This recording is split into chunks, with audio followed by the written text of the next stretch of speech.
Oscar for Baltimore's best podcast goes to City That Breeds. What the fuck? This is Cory, and this is the Anthem podcast. Ah, every time. I don't know how they do it. Just quality programming. Every single week, twice a week. So quality programming. Good afternoon, everybody. It's Rob. And as promised last week, we have a special guest this week. Hey. Jim always brings the fire right out the gates. Stumbling right out of the gate. People have commented that I'll just listen to the beginning of a podcast I'll do, and they're like, you just say, hey, like, you're so relaxed. I should bring the fire, like, on The Rock.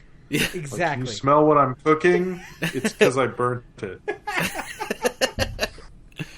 Do you smell what I'm cooking? Honestly, do you smell it? I have no sense of smell. Oh, don't make fun of EP right out of the gate like that. Come on. Oh, now, just to give everyone a heads up, obviously Jim is not in the room with us. What? Because Wait, otherwise he'd be in the not? studio.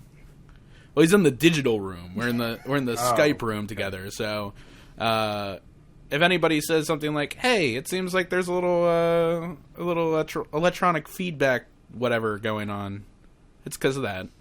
And if it looks like the background is different on the 3 videos, it's because we're not sitting in the same room together. Well, me and Rob are sitting in the same room together, even though it's hard to believe based off of the looks of the two spaces. I didn't believe it at first. One of these days I'll show you the studio, Jim, and you'll just be like, wow, that's alarmingly small. Well, and the funny thing is, though, like, for some reason I went off on a tick with that this week. I was like, you know what? Like, I want to look into this and see about spaces. So a lot of the podcasts that I listen to, I went in. Well, that's because coming up in a few weeks, we're going to be doing a day-long podcast. Yeah. As a preparation for opening day with some of the other local podcasts. And big thank you to the guys over at Section 336 for getting that together. Yeah, I mean, it's going to be a lot of fun. Basically, the Sunday before opening day, so it's the 3rd. The 3rd, yes.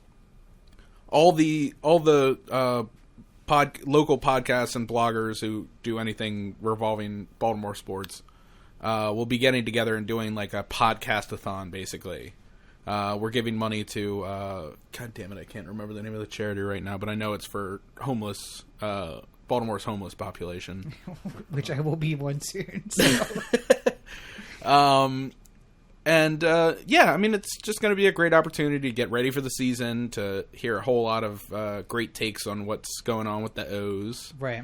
We'll be bringing the funny, hopefully. So make sure either we'll bring the funny, or in an effort to try and diversify ourselves away from the rest of the podcast, we'll just go purely statistical. Just an hour and a half of like, listen, I'm having alarming thoughts about the UZR rating of Adam Jones over its seasons. I mean, it's really declining at a rapid pace. Look at this 36-point chart that I've created just for this.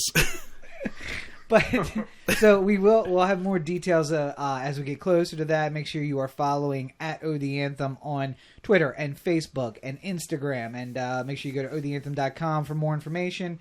Follow along with us. They'll be live streaming all day. And actually, we are looking for sponsors for that. Obviously, as Cory said, we are raising money during that podcast. So if we're looking for sponsors for our period and for the entire day, so if you're interested, make sure you check out the links that we'll have available this week. Yep. But whole point being, I was looking into and it. And it's birdlandradio.com if you're interested in looking into that sort of thing. So I was looking into it, and I'm like, these guys with these professional podcasts have to have, like, the best studios. No. We have, like, a glorious space compared to some of them. Yeah. Like, there are... And Jim, I know you've been on a couple of these, but there are guys that like literally have a card table, and they just 6 guys sitting around a card table, and that's where they podcast. I'm usually doing it over Skype. I've never done it in person before. Well, even really? worse. So I mean, Jim's sitting in his bathroom on the toilet. Just this isn't my bathroom. What? I can't see you, Jim, so I have no idea where you're actually recording. Oh, okay. To be fair, Rob just imagines that everyone has a lavishly accommodated bathroom like he does. I do, yes. No, I just imagine that that's the case. So he has white marble everywhere else except for the bathroom. I mean, look, I definitely thought about doing this in the bathroom. So, well, I just figured the acoustics are always best in the bathroom, right? Isn't that what they say? well, and podcasts go on for a while, so when you have to pee, you're just right there. I think that would be nicer. But you'd have to do like the silent miss the water pee kind of thing. Because if people heard, that'd be like, "What are you doing?" You go, "Oh, I'm not in the bathroom peeing right now." It'd be like hard to explain, so you have to be stealthy. So that's why I've never done it. Yeah, no pooping either. Because I've been like there's a bathroom, especially if it's a smell-o-vision podcast. It'd be over. Well, no, I've been in the bathroom, and then like so at work there's a bathroom and the office is just connected, like they're right there, right? And there's not a lot of noise cancellation going on in the bathroom, so I'll be in there and it'll be shit time. And like, first of all, how do you shit at work? Number one, how do you shit at work in that bathroom? Number two, number two. How do you number two in the number two? Listen. Boss makes $1, I make a dime. That's why I poop on company time. All right? I don't know if you've heard of that. I've been in that bathroom. I can hear you guys talking while I'm taking a piss, and I have no ability to actually even comprehend. Worse than that is when you're already in there. You've already committed. Your pants are down around the ankles. You've opened up the chive on your phone. You're just sitting there. And you're just getting ready for the act to happen, and then all of a sudden an impromptu meeting happens in the office. And you're saying, I'm past the point of no return. This is going to happen. So you say, like, all right, well, the best I can do is hopefully make this as, like, stealthy as possible. So you're just like, all right, quiet poop. And maybe you get away with the first little bit. Like, maybe you just get that, like, quick drop and the one speck of water goes shooting up your anus. Like you're on a goddamn bidet. But then, without fail, there'll be like, all right, last push, going to the summit, hitting Everest kind of thing. And that's when instinctively it's like, and you're like, oh, God, no, I've been outed. And somebody says something in the room like, hey, did you hear that? And they come to investigate. Yeah. Open the door, just see me. Be like, I wasn't done. Why did I lock the door? Anyway, that's a long, detailed story about me taking a shit.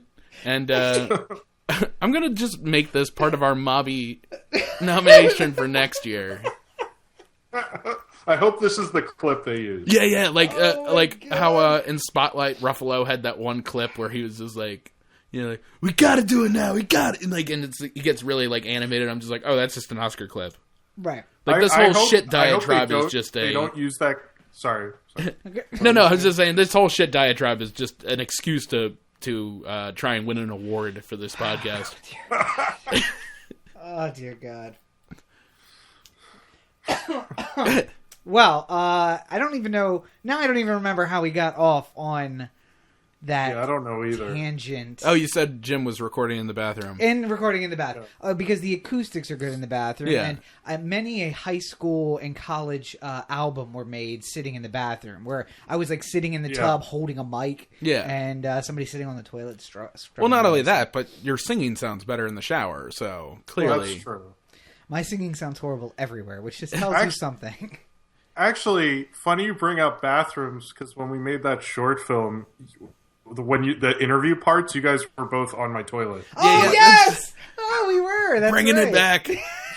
So it all connects. And yet another reason to put meeting an old friend in the show notes. No, there is never a reason to put that in the show notes. Never. I think that short film, went last time I was on, I was like, oh, I should put Oh the Anthem in the tags. And I noticed it does not come up under any search results. Like the internet gods do not want people to know about that short. I have a team of specialists on that 24/7. Rob's been paying off Google. Yes, I have. Kill the search results. Rob's been leading the fight with Apple to keep things from getting locked down because they're like, well, we can't give you a job, but we'll make sure meeting an old friend stays obscure. That's exactly what they're doing. It's like, listen, if we unencrypt all these phones, then this is going to be unleashed to the masses. There's no way to block the floodgates on this thing. Oh God. And listen, nothing against it. I just I am not a fan of seeing myself on film. The film itself is good. The premise itself is good. Rob's acting, dog shit, just horrible. I think you guys were both good. People.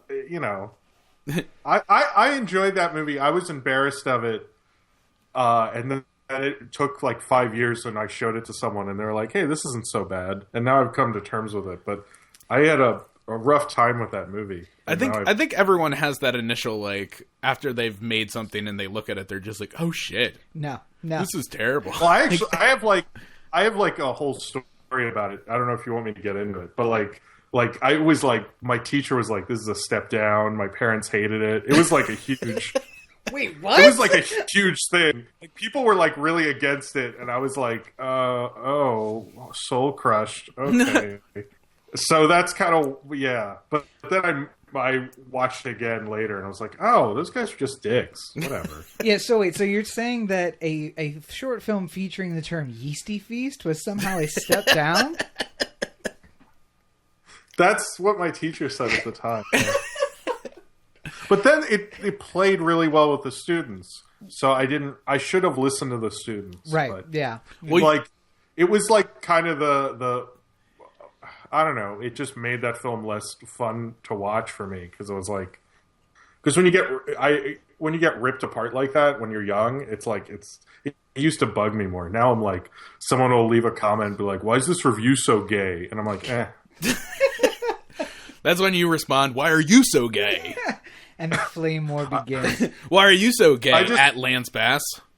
I just put thumbs up and move on. Anyway, so let's dive into the topics du jour. I want to get to the film, so let's get the other-ish out of the way first. Yeah, let's start up with what's in the news, which is the big thing that happened today. And of course, we are recording ahead of time, not on the date that you're listening to this, because of course you're listening on Tuesday. Because also there's a lot of pre-production work that goes into it, so don't. Yeah. I mean, like it would be a little bit hard to believe that 9 a.m. on Tuesday. We're all recording this, and then we just hit a button, and then podcast magically appears. Someday, when we're doing 3 times a week podcasts, we'll have a whole staff of people to do this. When we have an unpaid intern. Or a paid intern. God, let's dream big. So... hey, kids, you want college credit? There'll be a big hallway, and I will lead the young, beautiful interns down the hallway. And on the left-hand side is a room with nothing but a black couch and a desk. And on the other side is the podcast studio. And Cory leads some down to the right, and I lead some down to the left. So cut to 10 years later, where they're like, "An Exhibit A on a podcast released in February 2016." Well, I think what we're basically saying is that Rob is allegedly the Dr. Luke of this podcast. Wait, are you Kesha? Yes, Cory is actually the Kesha of the podcast. If anything, I'm Sony. What? Kesha is the interns who get led down the... Wait, does that make Jim Kesha? No, that makes Jim just like some other property of Sony. Like I'm like a guest rapper who shows up occasionally. You're like Ludacris. Pitbull. Yeah. You're Pitbull. I like Luda. No, I don't want Pitbull. I want Luda. He's in the Fast and Furious. I got that Tokyo Drift style. Oh, God. Oh, man. Okay. So in the... Now all we need to do is we need to Photoshop a picture of like that Ludacris hair from Too Fast, Too Furious, that huge fro, onto Jim. Yes. That's your job. If I could do that, I would do it. That is your job of the week. By the way, the you got 5 minutes. The head popping down. Oh yeah, played really well last week. Went really well. So people seem to enjoy that. Yeah. So if you're watching on the video, check out his name is not escaping. Ted Cruz. Ted Cruz popping down from the top of the screen. Cory's beautiful addition last week. So check that out. But so the court handed down a verdict in the Kesha versus Sony. Sony, in this case, being really Dr. Luke and his his label, which is like Kids Bop or something like that. I don't even... Kids Bop? No, it's got a name. It's not Kids Bop. It is something else. Something just as ridiculous. I can't remember, and I can't find it. The Cosby Dream Factory? Kembros? Kimosabi Records. That's it. Yeah. So, for anybody who doesn't know the story, Kesha... Kesha signed with Kimosabi Records, which is a division of Sony. And then years later, the allegation came out that while I think underage certainly to drink, that she and Dr. Luke, who is a producer, a well-known producer in the business, who's also very well known for being involved with his lieges. Yeah. That they had an inappropriate sexual relationship, and she said that it bordered on that it was rape, and that she no longer wanted to work with him. And of course, Dr. Luke said she's just trying to get out of her contract because she knows she can make more money if she can renew her contract. And anyway, so the judge handed down a ruling that apparently, as of today, Friday, the 19th. That Kesha is going to have to honor the contract that she signed. So, although she isn't required under the order to work with Dr. Luke, she would be required to honor her contract as it applies to Sony. Yeah. How many albums is that? I think it's 3, and I think she has 2 remaining on the contract. Well, she could do. I think it was. What's his name? Marvin Gaye. And he had some weird contract disputes thing. I think he recorded 2 albums just for divorce settlements and just recorded them really quickly. She could just pump out 2 albums, one after the other. That's what I said. I said, listen, put out something. Her music is not... It's not an orchestra playing, some classical music. It's not Pavarotti. No, it's not Bavarotti either, for that matter. Just pump out a couple of albums, and Corey, you were making a point about that though before we started. Yeah, so the worry that I have is that in a lot of these contracts, if it's a like 3-record deal, they will say that if they can't release the album, then it doesn't count. So like you can't just have a album of Kesha, like going like la la la la la la la for 2.5 hours because. They'll say, that's not an album. We can't release this. And then she has to go back and record another one. At which point they just keep pushing the can down the road on Kesha. Right. And that gets into the whole... Do you remember that Neil Young lawsuit where Geffen tried to sue Neil Young for not sounding like Neil Young? Right, exactly. Yeah. And then... that could be like she might want to just like play her acoustic guitar if she knows how to do that. I don't know. And, they could say, no, you can't release this. We need Kesha albums with hits. Right. So that might be... But I don't think she's, like, making... It sucks that, that she was, like, molested by taking advantage of, but you can't really get out of contracts because somebody does that, unfortunately. Right. Well, and he unfortunately made the argument that because I think her attorney made the push that, listen, she'll even perform, but she doesn't want to do it with him. Right. And then he is a huge prick, and he said, no, our way or the highway. It's with me or not at all. I have personally invested a lot of money, or Kimosabi Records has personally invested a lot of money, and then so if it's not with me, then it shouldn't apply at all. Which, come on, dude, what a dick move, honestly. Can we please just like? And I think that it hurt his case. Obviously, not enough, but to say, let her out or not. So she's going to have to perform. She's going to have to put out albums. I suggested to Corey that if it's not acceptable to the label and she honors the contract, that then she could go back to court and be like, listen, I made an album. Yeah, here's album. What you want. Album 2 and 3 sound just like the first album from that contract. They're saying it's not commercially viable, but this is what I produced for them before. This is what it was I idealized under the contract. And that was what the judge said, basically, is that it was heavily negotiated and typical for the industry. So as long as she produces something that is within the realm of what was imagined at the time, I think that she should be fine. And if she produces two and they don't let her out, then she can sue again. So. Now, here's part of my concern.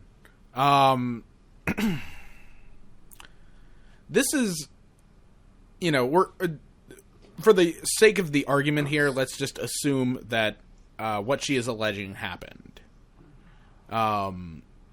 There has been a lot in the history of entertainment, and not just entertainment, but just in general, of you get ahead if I get head, right? Basically, which I enjoy.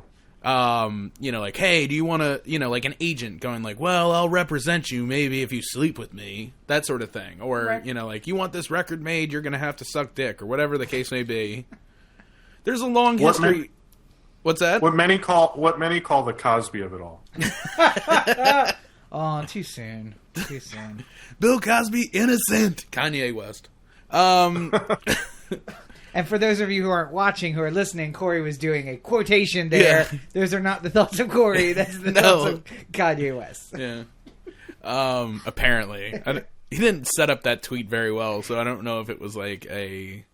I heard somebody commenting on it who was like, I guarantee you he was just wasted with his friends, and he was just like, hey, look what I could do. I could literally just say whatever I want. Nobody cares. And then just like the TMZ, like, boom, boom, boom. Kanye West! Right.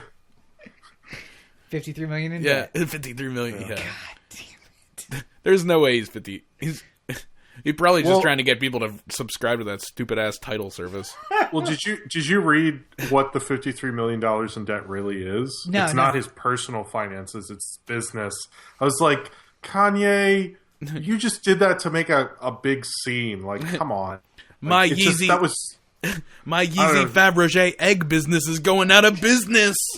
It's like he needs to. I don't know. He's clearly. This is the point where he's like kind of breaking. I think.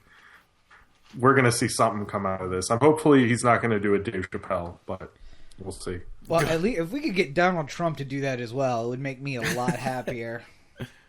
No, Donald Trump could never do that. He's like a Yeezy times 12 in terms of attention getting. Take the merkin off his head and put it... Oh.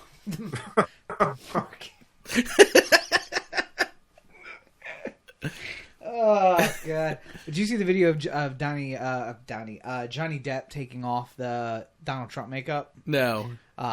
You've never seen somebody like so anxious to get out of a face and so happy to see his own face. It was actually really good. So, well, I'd be pretty happy if I peeled off my face and had Johnny Depp underneath there. That's true. Any face, really. Yeah. If I could just peel off any face and be Johnny Depp, yeah. So getting back to Kesha and her whole situation. I just think that she was put in a position that almost anybody could have been put into. Yeah. Where it's just like, hey, you want to be a star, and then you have to fill the role of playing Kesha, which is hard partying, brush my teeth with Jack Daniels. Which is disgusting, by the way. Don't do that. Yeah. Like all the little, the basically look like what a stripper would look like if she slept with another stripper. Hey, I've seen what that looks like. I've seen what it looks like when a bastard child of a stripper meets another stripper meets a ecstasy run or something like that. I've seen that too. She looks like a Poison groupie had a kid with the 80s, and then they threw up on it and left it in a closet, and then it was still ready to party. It's like it's like every single lead singer from every 80s hair metal band slept together and basically congealed their goodness into one, and then it went into the most unsavory of woman, and then the byproduct lived underneath the stairs like Harry Potter for many years, and then when it came out, it was fully developed to be a whore. Wow. You know what's funny is I think that probably has happened. like some event concert thing, they're all like, you know, it'd be really fucking crazy. And like Axl Rose and John Bon Jovi and David Coverdale and other people whose names I don't even know all got together Just they all jerk put it off in in a a cup. bucket. And then they like gave it. I would bet so much money that already happens. But I'm sure they're going to cover it up like big metal would. I just like. I like the part I like about my hypothetical though is that at the end, instead of coming out of the closet and being like, "I'm going to Hogwarts," she'd be like, "I'm going to Hoseworth." Listen, I just like that you G-rated up. You're like, they take their goodness and they put it in an unsavory woman, and I'm like, okay. Well, I was holstering the whore for the end. I Okay, didn't want fair enough. Yeah. Yeah, All you right. don't want to shoot your wad like those guys did. don't want to give it away all front. Yeah. Oh my god. No, but I mean, basically, Kesha was, at least it seems, was put in the same position that many a starlet has been put in before. Yes. And listen, I don't necessarily think that anybody should have to suck dick to become famous. But unfortunately, it seems like if she didn't do it, if she said no, then they would have found somebody else who would. Right. And then it wouldn't be Kesha, it would be Melanie, spelled with, like a ampersand. No, a British pound L. Yeah, yeah. Whoa. Well, Yeah. I don't know if I agree that it would be like someone else would be in her place. It's kind of like the Lou Pearlman tried to do so many boy bands, but only like the certain ones because like you need that exact personality. Oh yeah, listen, I think Kesha plays that role perfectly. Yeah, But I mean, they would have just talented. kept trying that until it happened. Because clearly what they have is like a back in Sony, they have market research that says like somebody really wants somebody wants to hear songs from somebody who looks like they're a club-going whore. Well, How do we make that happen? Kesha is really what was Christina Aguilera's Dirty album. And Right. then we said, okay, so Good Girl Gone Bad, people don't really like that. It's too much. And then we had Paris Hilton, and they were like, okay, so no actual talent, whore, not good. Okay, so then the next step is girl with a lot of talent who is willing to make herself look like a whore and act like a whore. Bingo. Yeah. But that doesn't mean that she's the only one who could have done that. I mean, Michelle Branch, we could have whored her up and just stuck her out there, Yeah. and she probably would have been fine. Yeah, I think that the thing that people don't realize about this, and I've heard other bands talk about it, is that when you get into this like lawsuit becomes a news story thing, she's like, she hasn't put that TikTok thing. When did that come out? Like a while ago, right? Was that 4 years ago almost? Like That was when we were in what? college, I think. TikTok? I feel like it was like 6 years ago or something like that. Yeah, it was like a while ago, and I don't think she came out with a follow up. And she's still in this litigation. It's kind of like she needs to not, like, this needs to be the end of it. Like, she needs to do something else, because you don't want, like, that's actually why there was that Nirvana lawsuit like 10 years ago, and they actually came to an agreement just because they're like, if we do this too much, that's all people are going to talk about this band with. And that was like in 2002, that's all people were talking about with Nirvana, and they quickly ended it. And so now I'm sure most people listening don't know what the fuck I'm talking about because they were smart about it, and she needs to get past this. She needs to like put out music. If I was her, I would be like Monday morning. Okay, well Tuesday because she's hungover, and then Thursday she stayed out too long. But point is, whenever she gets her shit together, she works on music, and that should come out like so quickly, so people don't think about that. They think about the song and why she's famous. And the longer she goes, the problem is the reason she became famous, most of these teenagers will be too young to even remember it. And then it's not going to work for her, I was going to say, I think you're right, because we were living in Baltimore when TikTok came out. So that was easily 10, 11, which means that her prime demographic has no idea who she is. They were middle schoolers, and now they're in college, you know? So it would be a good idea to get back in the studio and be a artist or whatever. And I feel bad that this allegedly happened, the sexual assault. Right.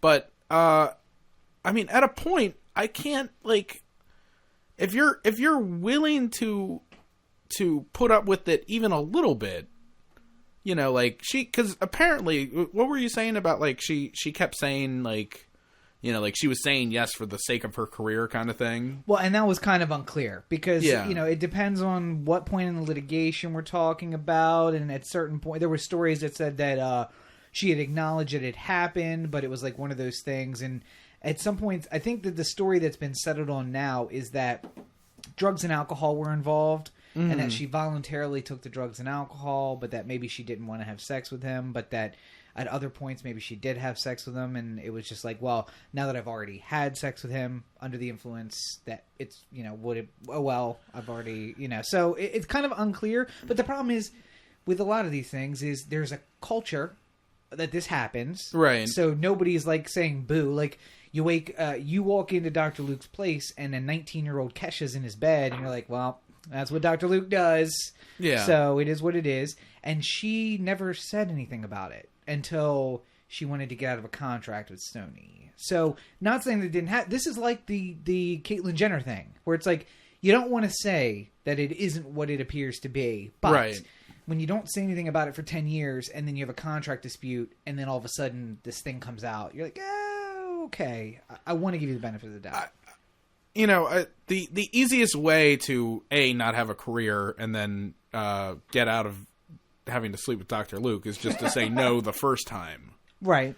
But then you're not famous. Yeah, but, you know, and that's the part that sucks. I wish that, I mean, Rob doesn't wish that, but I wish that there wasn't like a pay-to-play kind of situation going on in music or acting or anything where people get taken advantage of, because clearly that's not good. Well, I joke about that, but it's not benefiting me. I mean, I'm not getting anything from that right now. I'm much closer to sucking a dick than I am to getting my dick sucked to get famous at this point. I mean... Wait, is that your title card for this episode? Because I think that should be. On the Facebook, I want that to be it. I mean, yeah, you should totally cut that into a card. But I'm just saying, at this point in my career, at this point in my writing career, if Quentin Tarantino said, listen, I love your script, and I'd love to produce it, I'm going to need you to suck a dick. There are a certain number of things for which I would be willing to do that, and that is one of them. Yeah. Well, okay. That is what Eli Roth did, so that's... You know. I mean, listen, I will do whatever it takes. Look, I'm not saying Eli Roth isn't a good filmmaker, but have you seen an Eli Roth movie? I just think he's probably sucked a few Tarantino dicks. I fully support that with laughter. And here's the thing, no hate for him, because you know what? I'm working a job I hate every fucking day, and he is doing what he likes to do. So yeah, if that takes sucking a couple dicks, and by the way, you turn on and you get your dick sucked by some actress who wants to be in your film. So it's like it's dicks around the world. It's like fraternity hazing. Like, you're like, I hate that I had to do this, but because I had to do it, now you have to do it. So, that's how the world works. What are you gonna do? I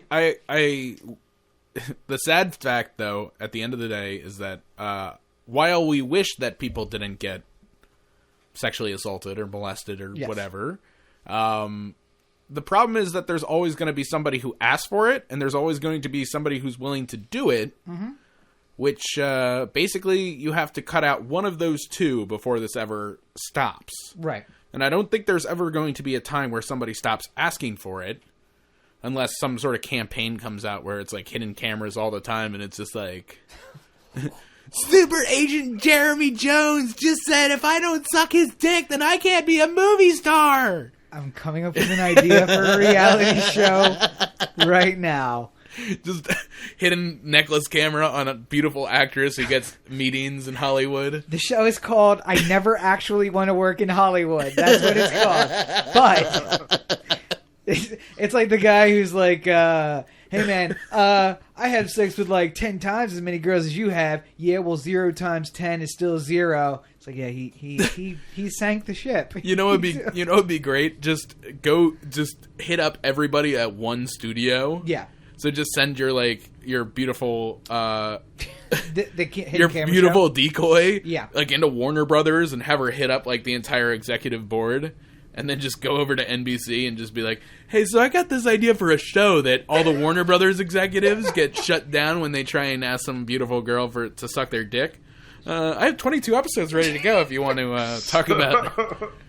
I'm also in talks with ABC, so... I mean, we're talking points on the back end, but I mean, I think I can see how it would make some money for you. Yeah, and let me tell you how that meeting ends. They politely stand up, and then they wave the wand over me to make sure there's no hidden recording devices. And then the lovely man is like, well, I'd love to make you film. I'm going to need you to suck my dick if you'd like to do that. There's only one way this works. This is how the industry works. I'm sorry. I wish there was a way around it. It's not, unfortunately. First Tarantino, then Eli Roth, and now you. You've joined an elusive club. So I was actually now looking through the list, and I was going to make a joke about, like, well, that's how that got made. But I didn't see enough of the fucking Oscar movies to be like, oh, that movie sucked, and that's the only reason it got made. Yeah, there wasn't too many bad movies this year, to be honest, that were nominated. Usually there's a couple stinkers that really upset me, but like there wasn't really this year. Well, before we get into that, because me and Jim are going to fight at some point here about this. Oh. Okay. Based off of the conversation we had lightly on Facebook earlier this week while we were talking about it. I just wanted to do a quick Baltimore corner. Okay, yeah. Okay.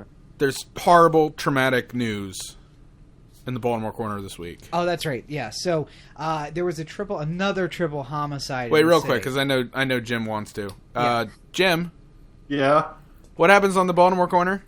It's where you get the straight dope. Boom. Sorry, I love that line. T-shirts coming. We talked about it when me and Jim sat in the restaurant for like 4.5 hours. And yeah, we were there for a while. So we're going to send out a swag bag to all the guests that have a Baltimore Corner t-shirt in it. Oh, cool. As soon as we get those t-shirts made. Yeah. It'll happen. Anyway, so get back to the shtick. So, Baltimore Corner. Oh, so you mean the triple homicide? Because that old lady got shot in West Baltimore? Nope. There are rumors that they won't have Natty Bow in cans at Oriole Park at Camden Yards. What kind of bullshit is that? Wait, why cans specifically? Well, so basically where we are on this story, again, it's Friday evening. There was a report that there was going to be no Natty Bow whatsoever in Oriole Park. Yeah, thanks. This coming season. Eat more brews. Beer in Baltimore. And then it started coming back a little bit like, well, no, there will be Bow, but it'll only be in this one location, and it'll only be draft, and you'll have to wait in one huge insufferable line to get it. The first response was, you're all idiots. This is not what's happening. Nothing's been decided yet. And then there was an even further one that said, no, of course there's going to be Natty Bow at Camden Yards. It's Baltimore's beer. And then they backtracked quickly from that to the well, it'll definitely be available somewhere in the ballpark. And it turns out that it'll be designated areas. Yeah. But basically this all sounds like a contract pissing contest of who will break. And probably the Orioles want to pay less for Natty Bow than what... I can't even imagine how little they already pay for it. No, the best-selling beer at the ballpark? Well, yeah, but I mean, the actual cost of Natty Bow isn't that much. Right, but... I mean, that's why people like Natty Bow. Yeah, remember... It doesn't cost anything. Remember when I went to when we went to the last series at Yankee Stadium and I brought the Bow suitcase from home? Yes. And those 30 beers cost me $7.50? Yes. That's the magic of Bow. Right there. But that was $2009. That would have cost you $15 now. So, but I thanks, mean, Obama. If I can make a suggestion to the Orioles organization, if there is going to be a designated area, there's a lovely bar right off of Section 272 in the club deck. That would be a great place to put Natty Bow on tap. Just put the Bow in the club level, and then watch everybody just get club level tickets to win. This is the only place we can get it. Everyone wins, except us, because in the bathrooms they'll have lines, and everyone will have lines, which is why we go there. But yeah, so everyone who I know, now, mind you, I love the Orioles and I love going to games and I love baseball in general. And you guys are fighting over what season ticket plan you want to get, and I'm like, just fucking tell me so I can. Yeah. Did we figure out what we're doing? D. Okay. And I haven't even logged on to pay for the damn tickets, but I know I have to go do that too. That'll be happening. And I don't drink beer, so I don't really care. And everyone's so up in arms. I just don't understand. Yeah, but it's so Baltimore. How can you not have Natty Bo at the Oriole game? That's just sacrilege. I don't know. It'd be like they're saying that nobody's allowed to owe the anthem before the game anymore. Well, yeah. They may do that because Baltimore's got a habit of shouting things on national TV that are inappropriate, and maybe they should stop that. Not the owing the anthem, but. Not having Natty Bo would be like SRB doing her job. Hashtag do your job or quit. But no, I get why beer drinkers are upset that they don't have any beer. But there will be beer available, and oh yeah, and there's lots of local beers that are apparently good. I don't like anything, so you don't like any of the craft beers, like the Heavy Seas. Or no, I am a fucking mouth breeder when it comes to beer. Like I just want. We went to the Heavy Seas. I just want my party water. No, but we went to the Heavy Seas bar in on Caroline.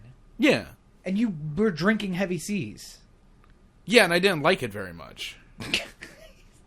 You are a mouth breather. That is absolutely right.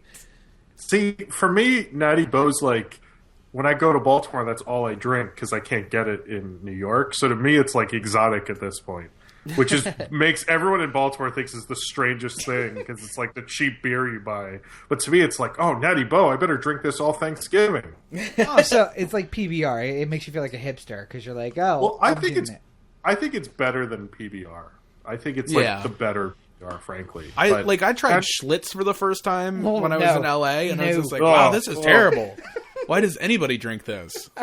Like PBR, I guess I can get a little bit if you're talking about like the budget beer kind of category, but like, I don't know. I think Bo is better than both of them. Well, but I mean, it's like I don't feel that much difference between them, and I get the nostalgia of Natty Bo. Well, I get that. It does, like when I bring it up to New York and give it to people who don't have any nostalgia for it, they usually admit and don't just say it because they're being nice. Like this is better than I thought it would be because they think it's going to be like King Cobra or something. Oh, King Cobra!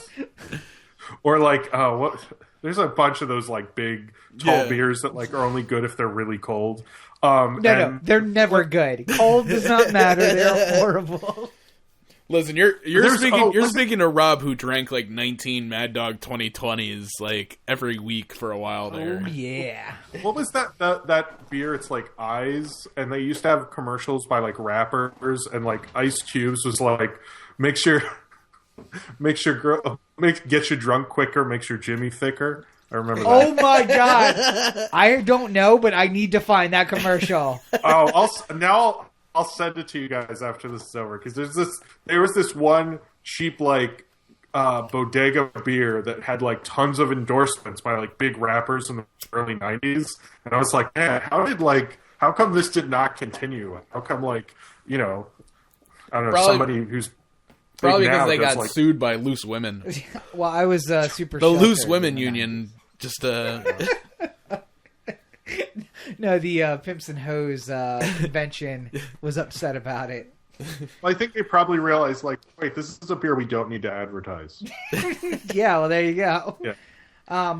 But yeah, no. So I mean, if it's in the ballpark, great. If it's not, people will drink it before the game and then go over. By the way, why are you buying an $8 Natty Bo? Listen, I don't even buy beer there. It's the principle of the thing. For fuck's sake! I was gonna say, when's the last time you bought a Bo at a baseball game? Probably opening day. Right. So there's been loose ones where I've bought like a Bo every once in a while, but But so on those occasions, you walk down to first base to the Natty Bo bar, you get a draft instead of a can, and don't you enjoy it more? Instead of, drink it before, drink your $1 can before on opening day. Yeah. We'll make a nice little pyramid, then we'll pass out, go take a nap, and then get up and go to the game. It'll be the same thing. No one will know the difference. Yeah. By the way, I think if we're going to do the same hotel thing again, we gotta get on that. Well, beyond that, maybe we should advertise the the Anthem party suite on the podcast. I don't know if I want the strange people who listen to this podcast showing up. Just one guy with like hair all up in his face. He's like, I listen to the podcast. Maybe meet us at the bar. We'll be at Sliders in half an hour. Giving out necklaces. Hi, I'm the guy who drinks along with Drinko de Mayo. Oh, so you do that every May? And they're like, yes, every May, only then. Only then, not every Friday, do I drink along with the 2 Drinko de Mayo episodes. He comes up with his own words, and we're completely unaware of it. Yeah, just whenever we say it. Yeah, every week's Drinko de Mayo if you do it right. So. Remember when you couldn't say potato, and you're like, get this guy out of here. I'm scared. Here's the thing. I love all fans. I would embrace that guy. I'd be like, yo, buddy, come on, come over here. Do you need me to sign something for you? Can I give you a t-shirt? I'm going to make his day. Potato, potato, potato, potato. But yeah. No, well, we do need to get on that, though, by the way.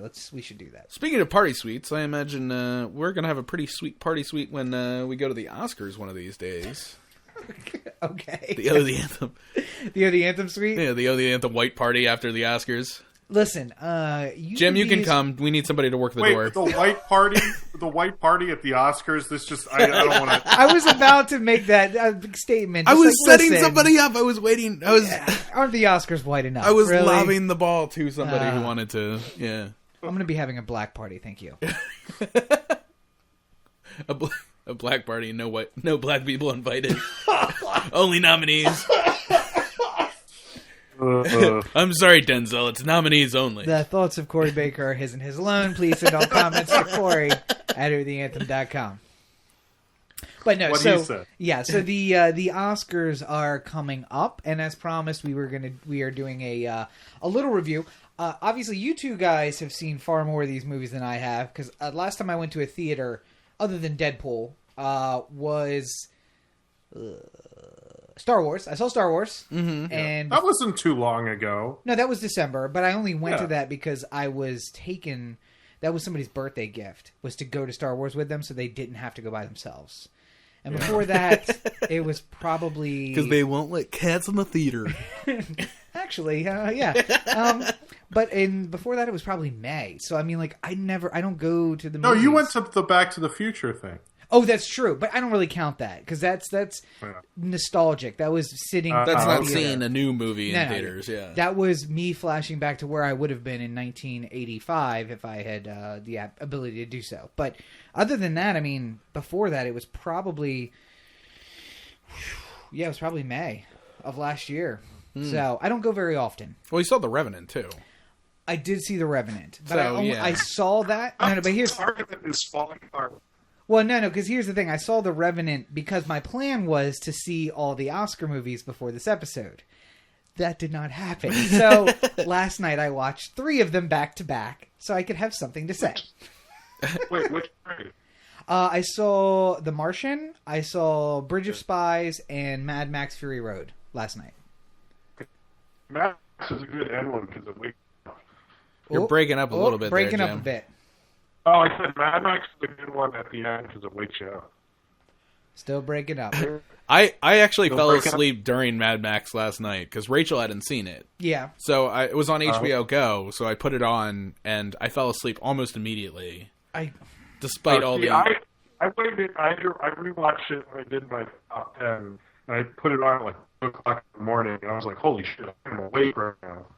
What is going on with Skype right now? Oh, am I being weird? Yeah. Mm-hmm. Do you want me to stop the phone and call back? Yeah, do that. All right, we're going to take a quick break. We'll be right back after this. And we're back. Hey. Sorry. Okay. Movie magic. Sorry about that technical difficulty. Stupid internet. Yeah. So what good are you for?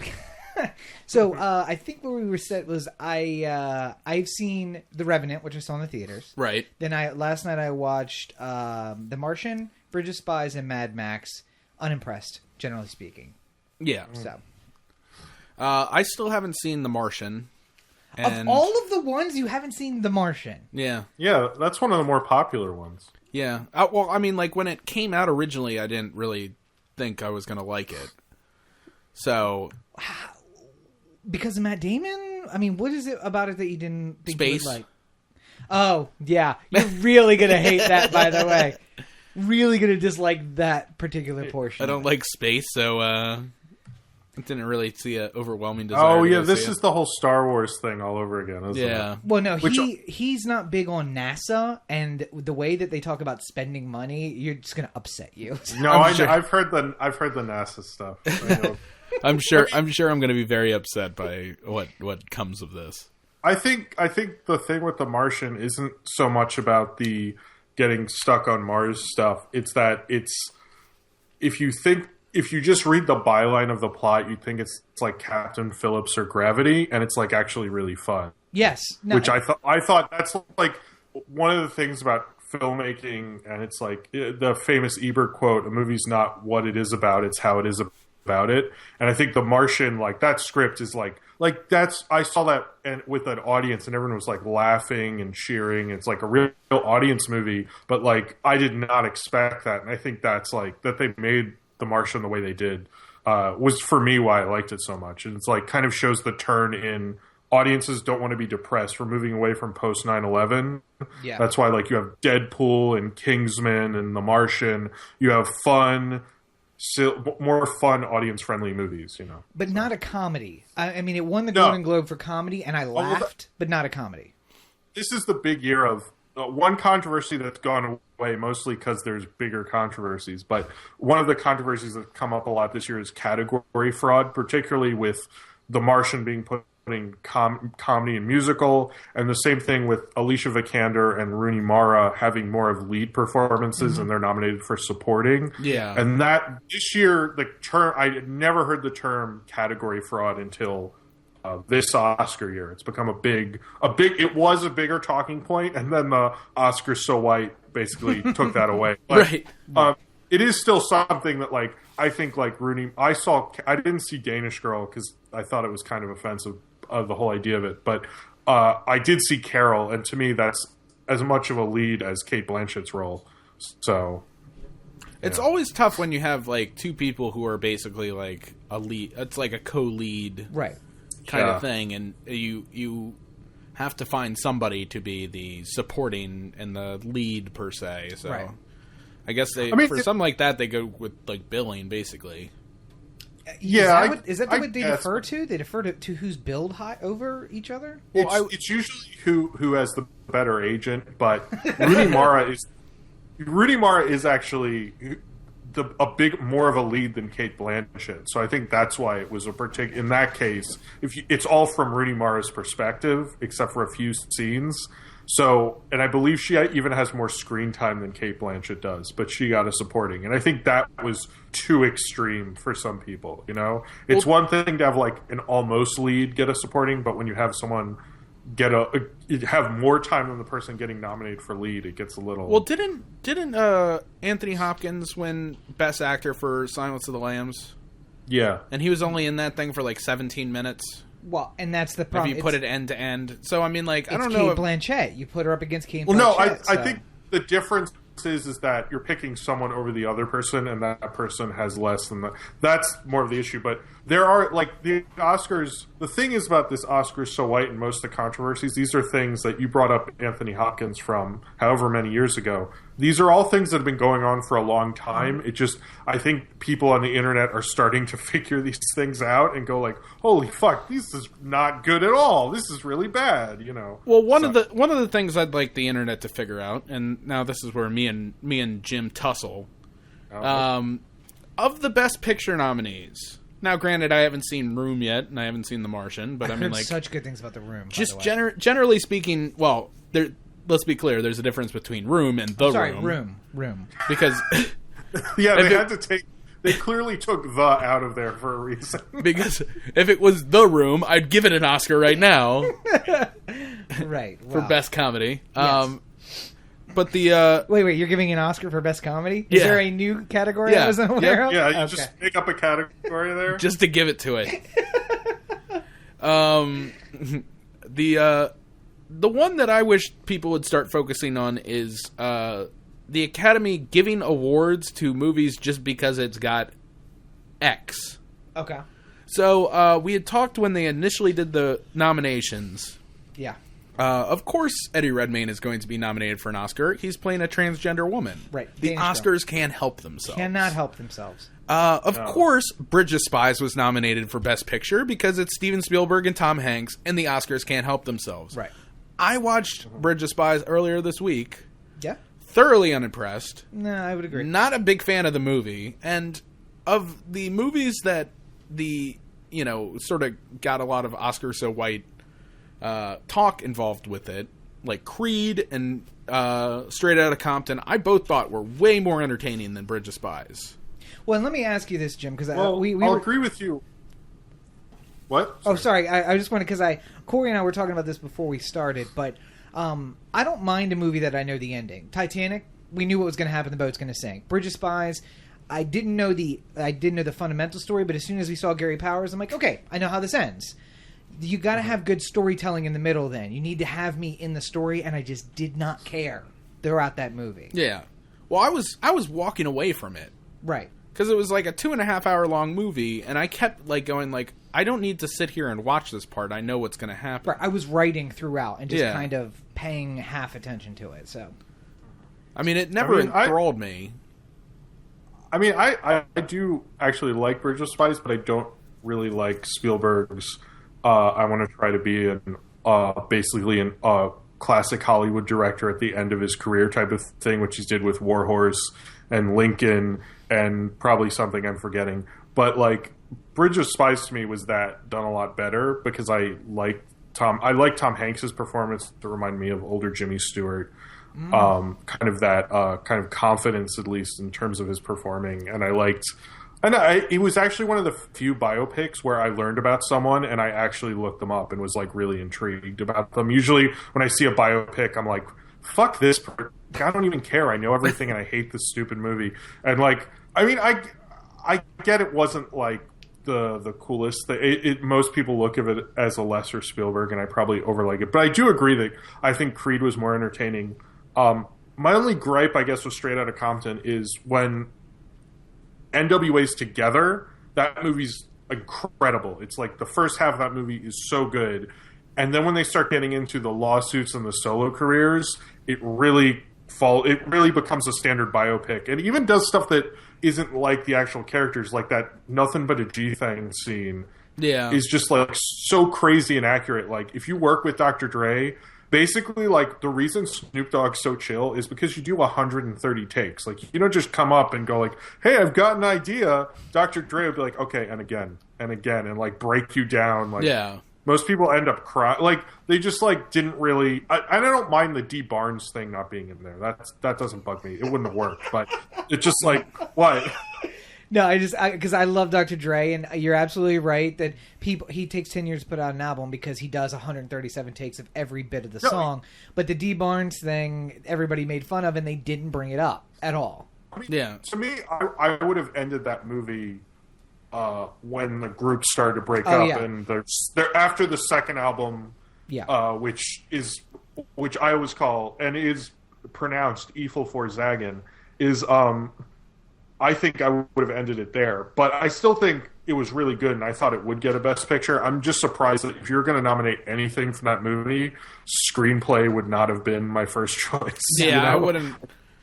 I didn't get that one as much. I mean. Maybe I'm biased because I think he's America's greatest living screenwriter, but I thought the actual text of Sorkin of Jobs, Steve Jobs, was great. The movie didn't deliver. Everyone was surprised that didn't get a nomination. I think that movie didn't really land. I don't know why, because I thought it was actually really good. I mean, I know there are some complaints about it that I understand. Kate Winslet's accent makes absolutely no sense whatsoever, and changes. She becomes more Swedish in the second part. That was weird. Yeah, and even in the first part, she goes "You always said you loved my voice," and I'm "You're talking in an American accent. What's so different about your voice?" That was weird. Or the fact that Michael Fassbender looked absolutely nothing like Steve Jobs whatsoever. I mean, that doesn't... I know that really bugs you, but that doesn't bother me as much, just because I feel like, there's a lot of times someone plays someone famous, like even Ben Affleck in Argo or Frank Langella in Frost Nixon, and it's more about the performance than it is. If you got someone who looked exactly like them, that would suck. It's like, actually, the argument they're having with the young Han Solo movie right now is that there's actually a guy who looks exactly like young Harrison Ford and played him in Age of Adeline. Mm-hmm. And the studio's like, we'll consider you, but we want someone who can embody that role and embody that personality. And it's like the same thing with, I think, like, clearly Christian Bale was the better choice. He didn't want to do it, so they got Fassbender. I think Fassbender did a good job. Fassbender's a great actor. It's not a bad choice to nominate him for Best Actor. I would have maybe picked Sam Jackson in Hateful Eight over him, but because not to get back to dick sucking in Tarantino, but that dick sucking Hateful Eight that was incredible. So yeah, I agree that he doesn't look like Steve Jobs, but I think it's more about the performance than the it just took me out of it, because it was so much about, it was following him so closely, because it was, it was basically a 90-minute play, right? Where you're just, there's no action other than everyone talking, which is fine with me, but I need to Ashton Kutcher, for as bad as Jobs was, even though it wasn't that bad, I take that back. I was a little cruel to that. We talked about this before, though. Like, Steve Jobs is a hard man to play over his whole life. Kutcher looks like young Steve Jobs. Right. Fassbender looks arguably like older Steve Jobs, not near-death Steve Jobs, but kind of like in the middle there. Yeah. How do you get one guy who plays hippie early 90s Steve Jobs all the way through? Getting anybody to play somebody over the course of 30 years is going to be difficult. Unless you shoot it over the course of 12 years. Right. And unless you do Boyhood. And yeah. Well, I think when I was watching the movie, I forgot about that, because it became pretty clear that, like, these product launches did not actually happen like this. And, like, everyone in his life didn't come up and, like, give him a therapy session right before he had a huge professional. Like probably the most that happened was, like, Mr. Jobs, do you like water? And he was like, fuck off. And that was probably what actually happened. And, like, maybe Wozniak came back and congratulated. That apparently the Wozniak parts were a little more truthful, but none of it happened that way. And I kind of just fell into the fantasy of it, so I kind of just was like, whatever, But I was disappointed when people bring that movie up. I'm always like, why did that, how did that just kind of come and go so quickly? It just feels kind of, I don't know. Because Sorkin, I think, is a really good screenwriter. Like, when he works with a good director, you get The Social Network. Oh, yeah. And you get, no arguments here. I'm not as into Sorkin directing as you guys are. I'm not hate him, but well, he hasn't directed. No, but, like, when he, in compared to his TV work, I just really love when, like, he collaborates with the director. It becomes, like, so much. It's like a different style even from him. Like, The Social Network, if you see there's cuts online of the music he picked other than what Fincher picked, it's really interesting, because you're like, oh, that would have been more Sorkin, and it would have changed the feel. Like, the opening song, he wanted some pop song instead of the sad Nine Inch Nails music. And it's like I really love the sad Nine Inch Nails music, because it shows, like, how depressing Zuckerberg was, and it, like, enhances certain aspects to it. But well, so but anyway, obviously, sorry, we just talked about the one movie nobody is even thinking about.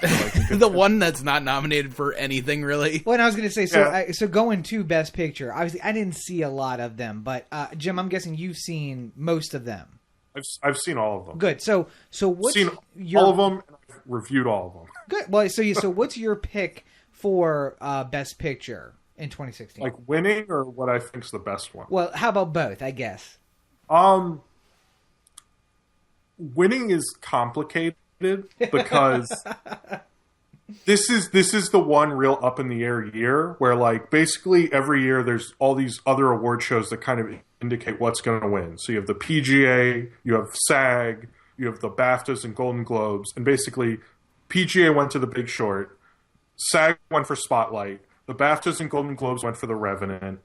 It feels more like The Revenant's going to win, but honestly, it could go to all three of them for equal reasons. And also, The Revenant isn't nominated for screenplay, but then screenplay is even weirder because Big Short's definitely going to win adapted. Spotlight's definitely going to win original. So then you're like, but what?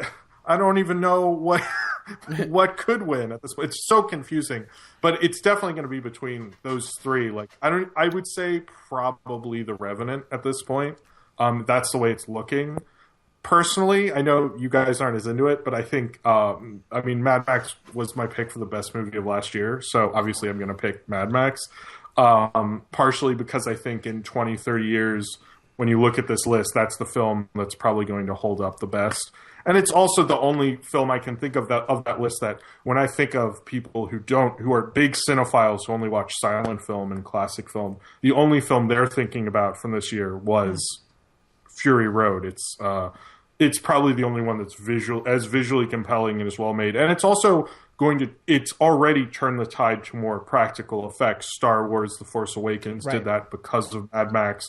There's been a lot of turn less towards the visual, because almost everything in Fury Road is practical. Right. Yeah. The only thing that's visual effects is taking out planes that were flying overhead and color correcting. That's about it. It was pretty much in camera. Well, so I think that's a larger argument is the Oscars usually do not pick the film that's going to hold up well, and I think Mad Max is that movie, but I don't want it to win also because it's too radical and cool for them, and they're super lame. Well, the one thing that I've been hearing a lot about who is going to win, not who my personal pick is, but there's a lot, like Jim said, there's a lot of people who are like sort of up in the air, and what we have to remember about the Academy voting base is that everyone gets a chance to vote on Best Picture. Mm-hmm. So there's people below the line who are apparently all about, voting for Mad Max. So you can vote for everything when it's nomination time. Right. Actually, when it's picking the winners, when it's nomination time, it's only Best Picture in your respected category. Sorry, I didn't need to clear that up. I'm sorry. No, it's fine. But I've heard a lot of people talking about, like sort of the below the line vote going to Mad Max. And it what I worry about is that Mad Max and The Revenant might be sort of like what is it? Like when a compelling third party candidate's in the race. Spoiler. Like sort of like a nadir to the what was his face? Gore. Yeah. Like, wait, so are you saying like Donald Trump is The Big Short and Bernie Sanders is Spotlight?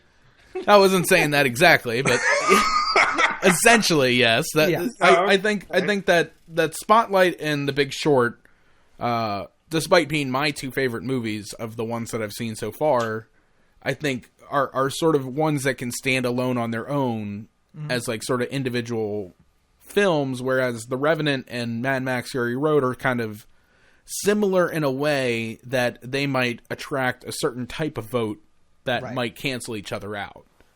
I don't know if I agree with that, just because I think most of the people who like Mad Max think The Revenant's stupid. So I think that's the thing because The Revenant is more about how hard it was to make, and Mad Max, there's certainly that element as well, but problem with The Revenant is it's ripping off Terrence Malick, it's ripping off Tarkovsky, it's ripping off a lot of foreign filmmakers, and I think the people who are voting for Mad Max Mad Max might actually win more technical awards and end up winning more awards overall, because it's going to win like production design. Yeah. Like a bunch. It might end up winning the most, which does not mean anything. Terminator 2, I think, won the most the year it was up, but it didn't get nominated for Best Picture. Right. That will happen. But the people who like Mad Max, the problem with Revenant is that it's more about, look how we suffered for it. Leo ate some bison and had to eat meat for one moment in his life or something. It's more about that. And I think Revenant has not held up to the film theory people, because they're like, the shots don't represent very much of anything. There isn't a reason he did it in daylight. The Revenant might be one of my lesser ones if I were to rank them all, just because I don't really like that. I understand what he was doing, but it didn't mean as much, and I expect more from Emmanuel Lubezki, who shot it, who works with Terrence Malick. So it's like, dude, you ripped off your other boss or something. Well, and I haven't. But I don't want to get into that.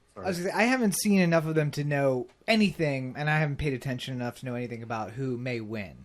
But I will tell you that I am the outlier because of the 4 that I've seen, The Martian was my favorite of the 4. And I thought that it was visually stunning, even though clearly it was all CGI. It was not actual effects and nothing that was done.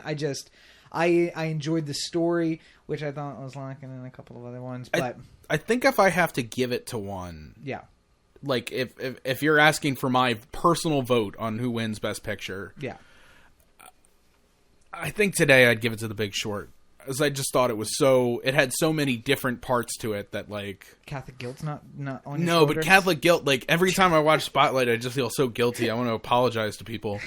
And I didn't do anything. Other people did it. The church did it, and I'm just and you didn't get the ashes on. Yeah, Wednesday. I know. Yeah, I didn't just because you had to wait till 5:00. That's the only reason. I love that. It's like I'm not waiting around for an hour. Going home. Yeah. Christ carried a cross all day, hung up there for 3 of them. Not enough. Yeah, and then the Lenten season is about 40 days of sacrifice, and I can't even spare an hour. Yeah, so moving on from Best Picture, I wanted to just hit the kind of the major categories. The big one, of course, being Best Actor in a Leading Role. Oh, see, I thought you were going to go Best Sound Mixing, but okay. Well, so we can jump I guess down that's there. the big one. Well, and only because of this, because before we get into that, we gotta make sure that we hit best foreign film. Yeah. Well, because I think Best Documentary Short is the one. People are sitting there like, when are they going to get to it? Come on. Picked earlier in a untelevised event. Let's go through those awards real quick. But no, I mean, like, so I have seen almost none of these. I have actually watched a less than legal Cranston reel from Trumbo. I was very impressed. I dug a lot of what I saw of Cranston. But again, because I didn't watch the movie, I didn't see him interacting with a lot. I saw him being a guy in the 50s and like doing the whole thing. So I didn't see a lot of that. Obviously, I saw Matt Damon. Now, the movie I liked... Matt Damon. The one thing I didn't like about The Martian was Matt Damon. But I think that's... Really? Yeah, well, I think it's... Corey has a thing about Tom Hanks. I have a thing about Matt Damon. It's just a principle. If you had put... So Saving Private Ryan is not a big movie with you guys. Yeah, no, that... Well, the first part where It's not a big movie for me because I really don't like war movies. Well, no, either, Corey so. loves the first... I just picked one they were both in. Yeah, I know. Corey loves the first 20 minutes because he's convinced that at one point Tom Hanks is going to take it in the head, even though he's never done that before. I wish no ill will against Tom Hanks. I just wish he would stop being in movies. But no, so I mean... Oh. Well, Damon aside, I mean, aside from that, honestly, if Michael Pena had been the one who got left behind, dig. I would actually think that it would be funnier. It would be a better movie with Michael Pena on Mars, not Matt Damon. But that aside, oh well, that's the thing people have been saying for a while. Why doesn't Michael Pena the star of more movies? Because he's so good. Yeah, like, people have been saying for like even in Ant-Man, you're like, why is this guy supporting? Like he's clearly like the star of this movie. Like he's just so good. No, you're not alone in that. People have been complaining about Michael Pena needs more leads for a long time. I'm with you on that. I love if I hear Michael Pena's in a movie, I'm so there. I mean, he is a major Scientologist, but I don't hold that against him. Yeah, I was gonna say I don't hold that against him, but I do enjoy him. But of the ones I've seen, of the material I've seen, of the things I've heard, is this Leo's year in the actor in a leading role? No, he is going to win this so hard. It's just like, it's ridiculous. It's like, he's going to win this so hard, Blake Lively's going to pass out. But the point is, no. This is his year, and with Best Actor especially, you have these narratives that go on through all of award season, and it's like the McConaughey thing. It's like, all year it builds and builds, and it's like, by the time they win, it's like a coronation practically. It's like Yeah. the Academy's like, we have to give it to you. And he's been smart because he's avoided Oscar so white. He, like every time he's at a thing, he's like, the environment. I met with the Pope about the environment. The Revenant, we had to move locations because of the environment. It's like, okay, Leo, we get you don't want to talk about black people. It's cool. But like he's done a good job at diverting. And it's also like he's had so many nominations. He should have won for Wolf of Wall Street. Yes. Over McConaughey, frankly. I Yeah. think McConaughey did a good job, but I wish when I watched The Revenant, I was like, man, I kind of wish Leo won for Wolf of Wall Street. Why did we let this happen? I agree 100%. Again, I like McConaughey, but I think that his role in Wolf of Wall Street, because now it's almost like we're going to give it to him for The Revenant, but that was a better movie. Or his role in, not that it was a better movie, but his role in Wolf of Wall Street was better, I think, than what he played in The Revenant. That's the thing, the difference between Best Actor and the actress races, because the actress, they like young women. Right. And in actor, they like 40s is like the sweet spot. And very few young actors win. Like, I only think Adrian Brody and Richard Dreyfuss have won in their 20s. Like, most of the time, it's you have a career, you have an established brand. And Leo... Well, Eddie Redmayne won last year. Yeah, Eddie Redmayne. Also, well, that's exception. Okay. That's true. That's very rare. I think he's in his 30s though, but that's a rarity because he proved himself to some degree. But he's with aged Leo, like a fine wine. I tell you what, if he's in his 30s, good God. But Leo, it's like, you know, he has so much going for him, and his brand as a star is movies with major directors are not just. He's never really sold out. You know, literally, his rise to fame was James Cameron, then he did Danny Boyle movie, then he did Spielberg and Scorsese. Yeah. No one's been able to match that. It's like insane, his rise in terms of who he worked with. And I think they just need to give it to him so they don't look like total assholes. Well, it's like the same thing with when they let Scorsese win. It's like it's become a joke, and the way it was with Scorsese is the same way it is with him now, and they just need to they need to make themselves not look like such idiots, which they haven't done a good job this year, but this will help a little. Speaking of the coronation, though, we've been there before with Leo, where it's been seeming like it's building up to the coronation, and then he doesn't win. Yeah, but the other years, it's like, I mean, they've screwed up with him. They should have nominated him for Titanic. That was a mistake on an epic level. But then the McConaughey year, nobody thought Leo was going to win it, and it's like the Aviator year, I think it was Jamie Foxx, was that his year, I think? Yeah. It's just he's always had someone beating him, and this year, like, I can't think of anyone else. Like, Eddie Redmayne's not going to win because that's too much of a hot button issue. Mm-hmm.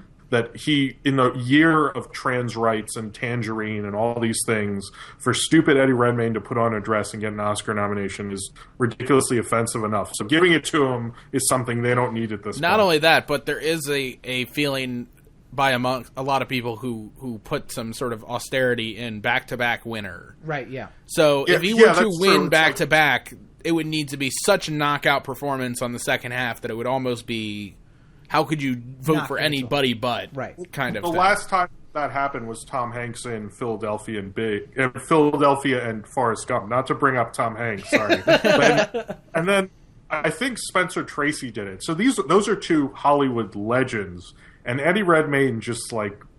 no one's seeing a movie for Eddie Redmayne. I mean, it's just like... It's just not there, Well, and I mean, like, I think, it just seems, looking at the Best Actor category, that it's just set up for Leo to... I mean, there's no other performance that I haven't seen, obviously, The Martian or Trumbo yet. But I don't really think that there's any like, Cranston. Chance that either one of these two could be so... Cranston. I think Cranston is the possible spoiler. The problem with Trumbo's not that good. I mean, it's like an HBO movie. It's like, that's the biggest problem with Trumbo, and it's proven to be historically inaccurate, and they just did it to give, like, Cranston got a nomination, it's in his legacy, he's got the nomination, but he's not campaigning as hard because it's the only nomination Trumbo even got, which is gonna hurt it. And The Revenant's been campaigning so hard, it's just like, there's no way. Yeah. I just don't think it would be impractical to even think anyone else would even have a chance. And it's ridiculous. I do think that Leo is probably the golden boy, and this is going to be his thing. But the one thing we talked about before is the Oscars can't help themselves, and it's a movie about Hollywood and about how look how we fooled everyone else. That's a theory people have, but very few movies about Hollywood win Oscars, unless you're like Sunset Boulevard or something, and that was a pretty long time ago. So I think like most movies about Hollywood have a hard time because they like movies about Hollywood, but they're like, we don't want people in Kansas thinking we're that full of ourselves. So just a quick thought here, though, Jim. I mean, we all agree that this is basically a coronation for Leo. Yeah. I don't know what the actual Vegas odds are, but imagine the Vegas odds were something like 100-1 for the field. So every dollar you spend, you would make 100 back. Would you feel comfortable betting the field for a amount of, like, say you had to bet $50 or more? Oh, I would absolutely. That's like the easiest money I ever made. I would actually ask so I could just get the money now because it's so obvious. Why wait? Well, no, but betting the field against Leo. Betting the field against Leo. Yeah, that anybody but Leo wins. You know what? I don't know anything about betting, so this is not a great analogy for me. But I just think, like, to me, it's like so locked up. I don't even. When people ask me, I just go, Leo, it's going to happen. And, so you would also, that speech at the Golden Globes was like perfection. That shit was like butter. He's going to win. All right, moving on, because I think we're just going to knock out sort of the top couple. Yeah, top couple. Yeah. Best Actress. I have not seen many of these movies, Nope. but I did see Brooklyn. And, I mean, I'm sort of hearing the same sort of thing about Brie Larson sort of being the runaway on this, but I thought Saoirse Ronan was just incredible in Brooklyn. No, I'm with you on Saoirse. I loved her in Brooklyn. She was so good. And the thing about Brooklyn that I love is Brooklyn represents a kind of movie they made in the 30s and 40s, which this sounds like a sexist term, but was what they were called, which is called a woman's picture. And what they were, like Bette Davis, Joan Crawford, Barbara Stanwyck would star in them, and it would show a woman going through adversity and growing up and becoming a better person usually. And a lot of them were really good, but Hollywood stopped making them by and large. And Brooklyn represents one of those. But like Mildred Pierce, if you've ever seen that, the movie, not the TV miniseries. Right. But she pulled off a classic Hollywood woman's picture performance, and I was like so in awe. Like they actually had lanterns behind her, like behind the camera. I'm pointing on the video. People think I'm crazy, But to make like her eyes reflect like a classic Hollywood way, I was like, but she pulls it off so well. I was like, I just thought she was just so good in that movie. Like when you watch her just emote subtly, you feel what she's feeling. I mean, it's just like she did such a good job. I don't love the movie itself, but I think without her performance, I would have hated that movie. Yeah, I mean, and she made that movie so perfect. But I think Brie Larson, it's like hers to lose. I would make the argument that Brooklyn is probably in like a Trumbo place, right, where like if it weren't for Saoirse Ronan, then that movie has no purpose in being like. I think she's good enough that she put it into the Best Picture category almost by herself. I mean, agree. It had a lot of. I mean, like I love Nick Hornsby. I mean, sadly, Brooklyn is the Martin O'Malley of the Oscar race, but just has no chance from the get. Yeah. But I was holding that joke from when you did the Bernie Sanders thing. It was like, I got to get an O'Malley dig.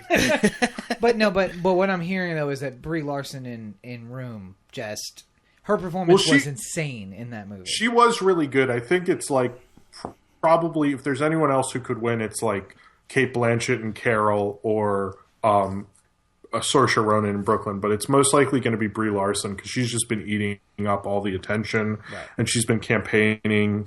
And she also has a story. I've noticed each person who's going to win the acting things has a story to tell the press, so they don't have to talk about black people. And like hers is about her mom and how they grew up in a single. Her mom was a single mom, and they were so poor and all this stuff. and I'm like, God, Brie Larson, like, cut it out. But I mean, it's working for her. People. She remembers everyone's name when they go to these luncheon things, which are important, and she remembers everyone.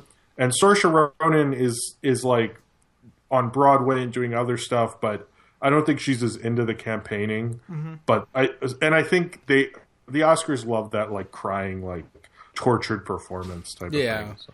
Well, and it's sort of interesting though from the Best Actress category. I mean, like, even though it seems like Brie Larson is the runaway favorite, and Jim and I both sort of have a soft spot for Saoirse here. It's kind of an interesting field with Jennifer Lawrence is sort of like a perennial, and right. Cate Blanchett is kind of a perennial. And then Charlotte Rampling just sort of like, sort of having this, runaway performance here. It almost seems like she's getting the, like, this is the last chance to give her a real chance at winning something, Well, I would have thought if she hadn't made that stupid comment early on in the award season, that kind of took her out of any sort of chance she even had, which wasn't a lot, but when she said that thing about, like, I think it's racist against white people, I was like, oh, well, any chance you even had is gone. Yeah. So, I'm not saying that there's not a lot of chances. I mean, like, it seems, at least on spec, that the actress category is closer than the actor category is in terms of other people having a shot at winning. That's true, yeah. But it does seem like it's almost like a done deal that Brie Larson's going to win. Even though, and granted, I haven't seen Room yet. I'll see it by Oscar time, but well, here's the bigger question. Brooklyn, I can't stop gushing about Saoirse Ronan. I just thought she was incredible. She was really good in that. Another race that's clearly locked up, Sylvester Stallone in Best Supporting Actor for Creed. Clearly. I agree. I can't... I think this one is really is going to be much closer than... Like this, I can make a compelling argument for a lot of people in this category. You don't think he's nominated just to give him the award? I think once he got nominated, it was pretty clear. But he's done a campaigning thing that no one's done, is that he brought up that he was considering not coming to the Oscars because he called Ryan Coogler, his director, and Michael B. Jordan and said, "Look, guys, like, I want to talk to you about this. Like, I want to know, should I do this?" And he's been very open about it and said, like, I wouldn't be here without those two. Like, I didn't even develop the movie. They did and came to me. So he the fact that he was already going to win, because Oscars winning is more about glamour. Like, they really like a comeback story. Stallone hasn't been nominated since the first Rocky in 1977. He didn't win an Oscar for Rocky writing or anything. Although Rocky did win Best Picture that year. But I think, Tom Hardy, if Tom Hardy wins, which he hasn't been campaigning at all, if he wins and you're watching the broadcast, just assume Revenant's going to win everything. Yeah. I mean, I think Tom Hardy was probably the best performance in The Revenant. I really liked that movie, and Tom Hardy's a great actor. I mean, I thought Tom, honest to God, in The Revenant just alone, I thought Hardy did a better acting job than Leo did. Agreed. Oh, Speaking of filleting, I would fillet Tom Hardy just because, not to advance my career, just because you appreciate him. Yes, if he could just switch between that voice from The Revenant and Bane, and then maybe throw in a little bit of that Inception accent that he has. That's like a little bit of Boer Dutch. I'd be all good on that. So, and I'm a little bit just looking at the supportings here. I mean, I thought Ruffalo did a fine job in Spotlight. I don't think he did better than Tom Hardy. If we're giving it to somebody from The Big Short, I almost think I would want to have Steve Carell nominated more than Christian Bale. Yeah. Even though I thought Christian Bale was very good in the movie, I thought Steve Carell really stole it away from him. Well, Steve Carell kind of has the best arc of that whole movie. Yeah. I mean, he's the only one you really feel like feels bad for what he's doing. Like, he really has that big emotional scene, He's important to that movie. I was surprised he didn't get nominated. He didn't, right? No. Nope. Just Christian Bale. And then, again, Ruffalo, I think, is another perennial where he's starting to get noticed in a lot of movies that he's in. Yeah, but I don't think... Not for nominations, but he's a rising star later in life. he's gonna be, in terms of his track record with the Academy, he's always a bridesmaid because he's just keeps getting supporting noms, but it's like this was clearly his most showiest in terms of trying to get one, but it's still like they're still like, but it's not your year, kid. Right. So he's gonna keep trying.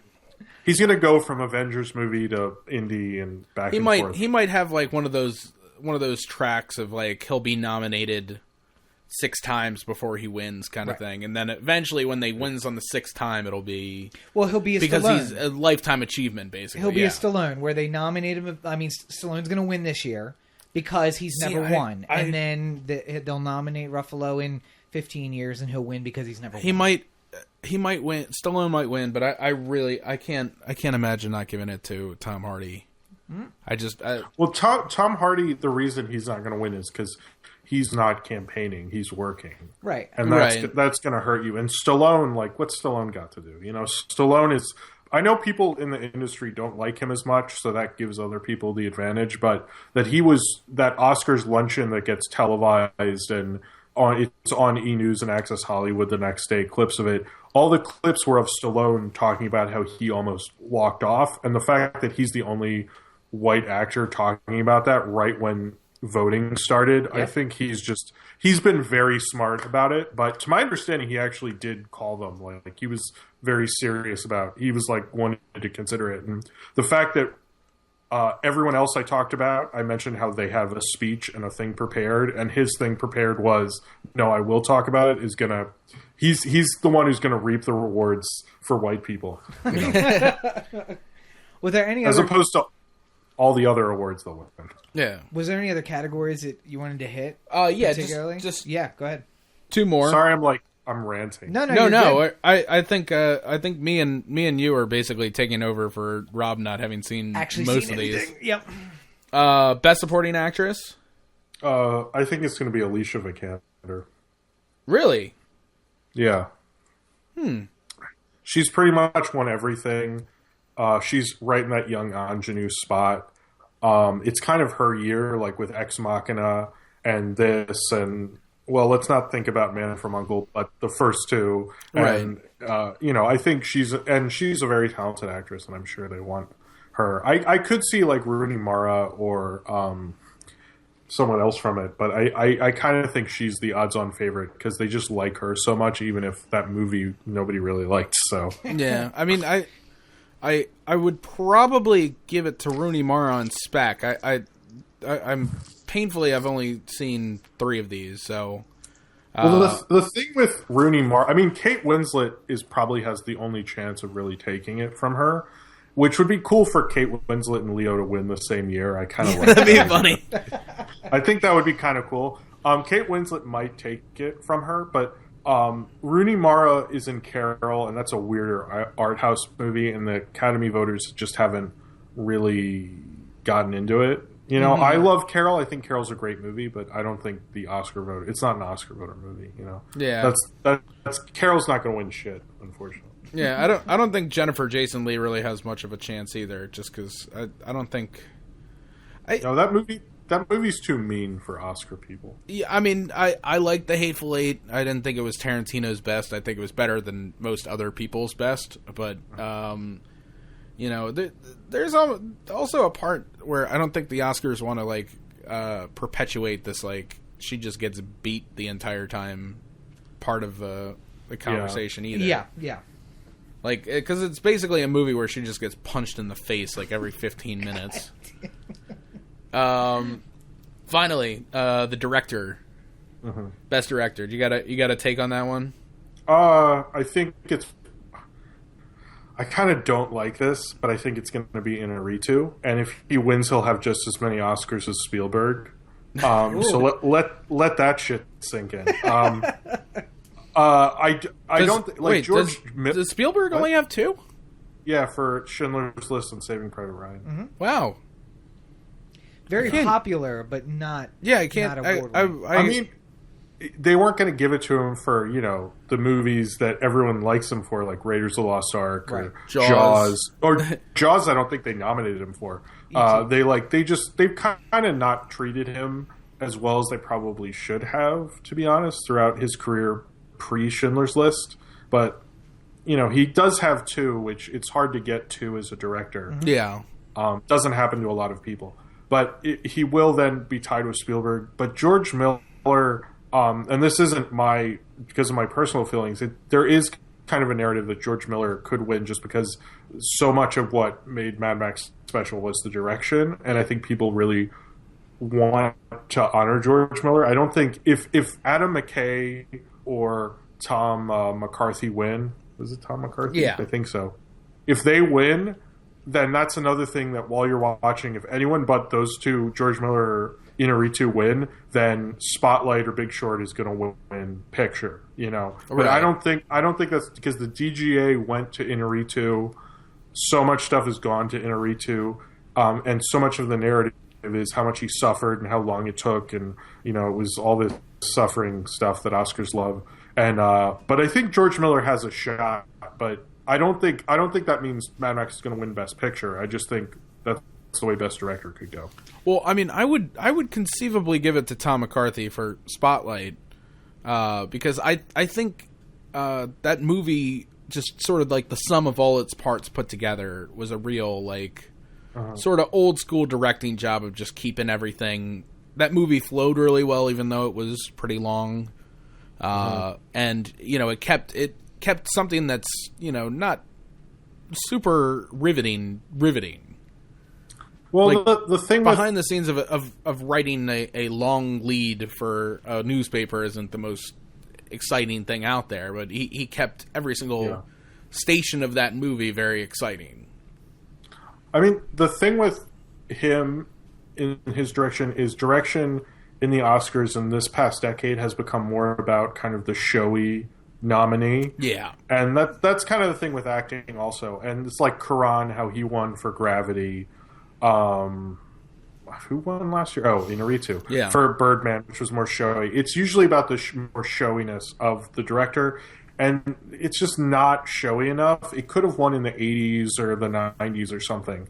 But, I mean, that's kind of my thing personally with Spotlight, is just that if you look at something like All the President's Men, it's procedural, much like Spotlight, but the cinematography is a lot better.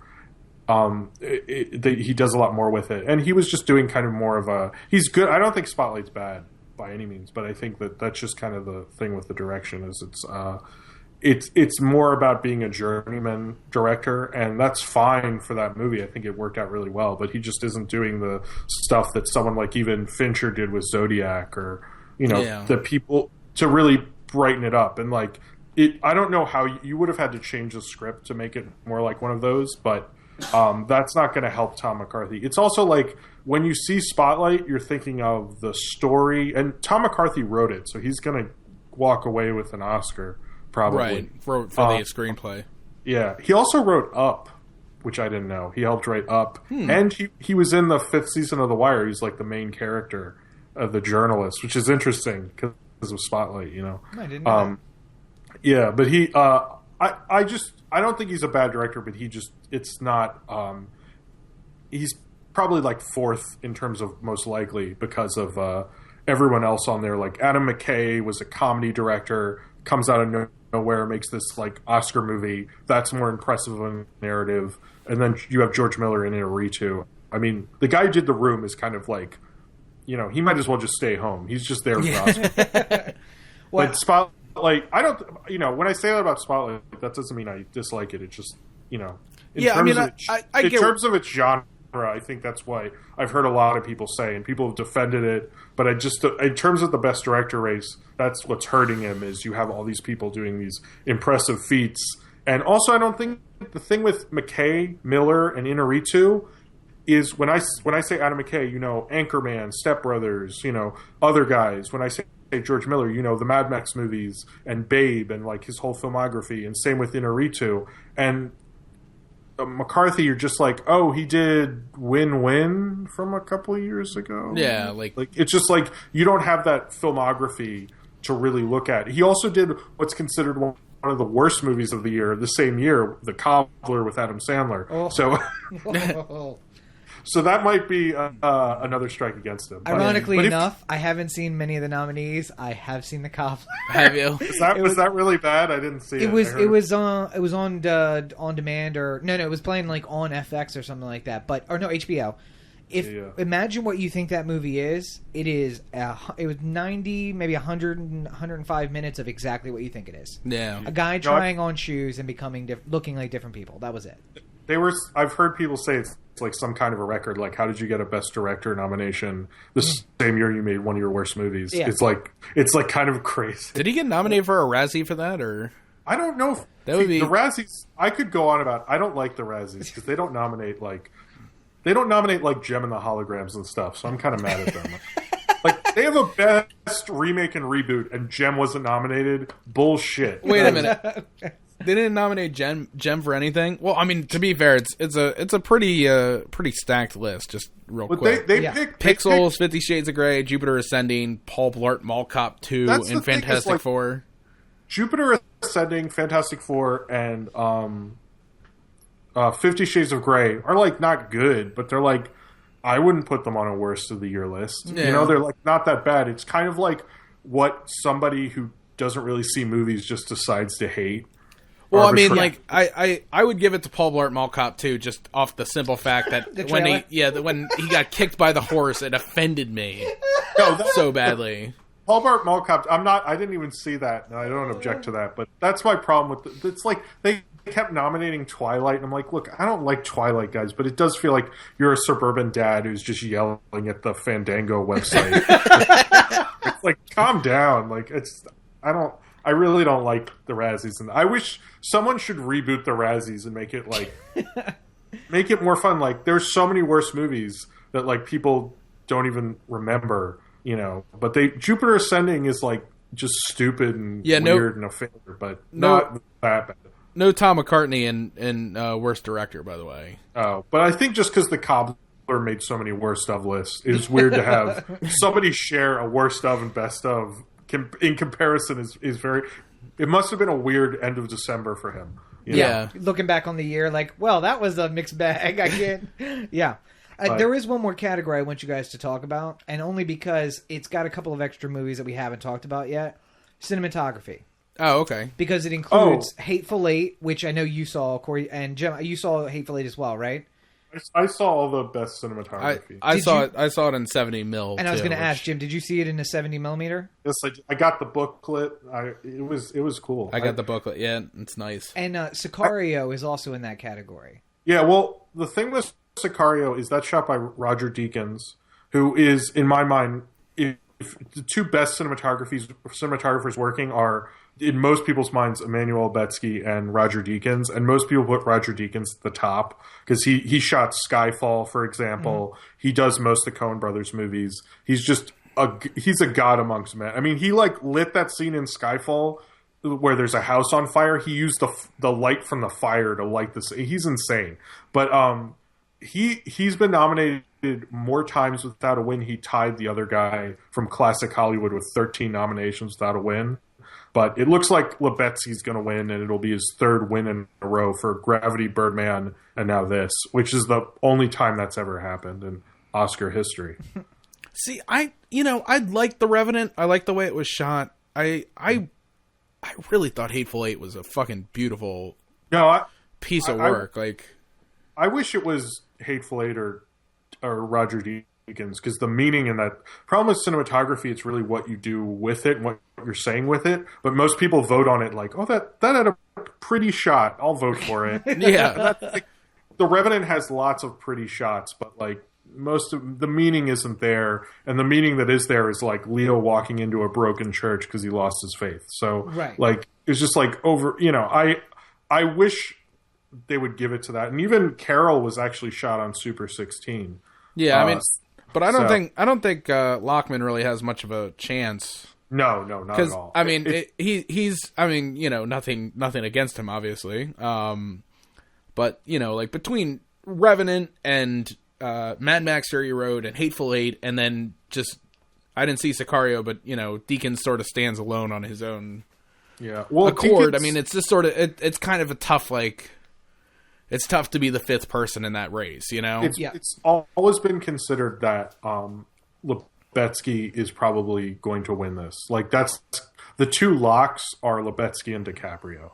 So, like, without a doubt, Lubetsky will win. I don't agree with it, but, you know, it's going to happen. I would have liked Creed to have been nominated. Also because no woman's ever been nominated for Best Cinematography ever. Yeah. And that one take boxing scene was pretty incredible. Yeah, it was really good. And but the other thing is when I look at those nominees, I'm like, yeah, but I really like all those nominees. Like I wouldn't take anybody out. You know, I think Carol maybe is a little more subtler, and I guess if you're going to take one out, maybe, but. That is something that no one's talked about. Like, how come Best Cinematography? There's lots of great women cinematographers, and it's never happened in 88 years. Well, I mean, I'd probably give it to. I mean, I can only judge from what I've seen. You know, I might actually just give it to John Seale and Mad Max. Well, it was a really incredible looking, like, well done piece of art. Like, I don't think they would give it to him. If they did, if he won, then this is another one, like, while you're watching it on Twitter and you're watching probably the three of us, because you're watching this right now, on Twitter, I'll probably go, if, like, he won, I'd be like, Mad Max is going to win Best Director. You know, but again, like, I really do not think Mad Max won Best Picture. Right, yeah. But cinematography, I still think they're going to want to give it to Lubetsky because he is such a good cinematographer, but of the last two movies he won for... Hey, Jim, you're breaking up a little bit here. Oh, sorry. Am I back? Am I here? Yeah, you're better now. Okay, sorry about that. But yeah, I think his last two movies were better in terms of cinematography. So... All right. Well, I think we've basically cleared through the list. Yeah, I've wrapped up, and I'm glad that I could add something in there, an extra category with extra movies. Yay, Rob, for paying attention to things. You know what we should do? Just prior to the Oscars, why don't we all just make up the entire list and just pick the winners and see who comes out ahead? So, am I just going to be just checking off random boxes? For I mean, Rob's will be for fun. And Funsies. Jim, are you up? I did actually win in my dorm. I lived in my dorm for 2 years, and I won the Oscar thing both years. So I do have that. I still brag about that. And if my wife was listening, she's rolling her eyes right now. Because, like, I'm still like, I won both years. I got sweet Blockbuster gift cards. You know. I'll probably have an Oscar predictions video. Will probably be up by the time this goes up. And other than the two short documentary and live action shorts, I have no clue who's going to win those. That's just me picking stuff. Yeah. Well, and so you will be able to find links to Jim's YouTube channel in the show notes down below. Make sure you check that out. The Oscars will be the Sunday following, which is going to throw me off because we're recording on Friday, but it will be not the 21st, but the 28th of February, right? Yes, yeah, February 28th. Yes. Okay. So Oscars will be February 28th. Make sure that you're following everybody on social media because we'll all be discussing it. Make sure you, obviously, you're listening to this now, but to check out Jim's channel for his predictions coming up that week before. Thank you. And look for the link in the show notes. So. If you're watching this and you're like never watched this show, but you're familiar with my channel, there's a link on the related channel side to the Anthem, so you can just hit subscribe right there, and you can check it out. In case you're like, these links. If you're already going to my channel, it's right on the side there. So there you go. Appreciate that, sir. Oh, no problem. I mean, it's been there, but I just thought I'd add that. In case. As he furiously scrambles to add the link right now. How do I add things? YouTube's so needlessly confusing. Oh, God. You know what's not needlessly confusing? What's that? OhTheAnthem.com. Cory at OhTheAnthem. Thank you, Daddy. OhTheAnthem.com. Cory at OhTheAnthem.com. OhTheAnthem on Facebook, Twitter, Google+, YouTube, and the listener line, 443-219-7595. What's that number again? 443-219-7595. And you can find me on all your social networks at Robert N. Cheek. Make sure you check out robertncheek.com. The revamped foundingthefuture.us, and all the other links are available there at robertncheek.com, including links to my books, all available on Amazon now. Buy Rob's books.